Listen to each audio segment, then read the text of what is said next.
लक्ष्मी जी हर घर में वास करना चाहती हैं, हर घर को धन संपदा से भरना चाहती हैं। लेकिन लक्ष्मी जी को भी जो चाहती हैं, अगर हम उन्हें नहीं दे पाते हैं, तो वह हमसे हमारे घर से रुष्ट होकर चली जाती हैं, जिससे हमें गरीबी, भुखमरी का सामना करना पड़ता है। आखिर क्या है जो लक्ष्मी जी हमसे चाहती हैं? इसके लिए हम आपको एक कहानी सुनाते हैं। एक गांव में एक किसान अपनी पत्नी और बेटे के साथ रहता था। उनके घर में धन धान की कोई कमी नहीं थी। पूरे गांव में सबसे अमीर वही किसान था। उसकी पत्नी धनवती, जो कि सुबह सुबह तड़के उठकर घर के बाहर झाड़ू लगाती, उड़न डालती और पानी डालकर पूरा आंगन धोती, फिर नहा धोकर पूजा करती, मंदिर जाती। उसके बाद ही वह तुलसी जी को जल देती थी, फिर जाकर रसोई घर में जाकर खाना बनाती थी। यही उसका रोज का काम था।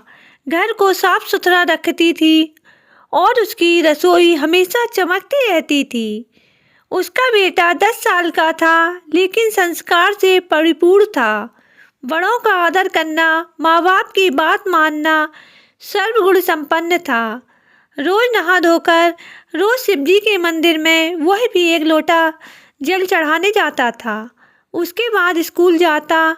गांव के लोग भी कहते थे कि धर्मशंकर, तेरी जैसी धर्म पत्नी और बेटा मिलना किस्मत की बात है, इसलिए तुम्हारे घर में धन धान की संपदा की कोई कमी नहीं है। तुम्हारा घर मंदिर से कम नहीं लगता है। और धनवती शाम को तुलसी के पास दिया जलाती। उनका बेटा कहता था, माँ, जब आप तुलसी में दीपक दिया जलाती हो तो ऐसा लगता है जैसे स्वयं तुलसी माता हमारे घर में आ गई हूँ।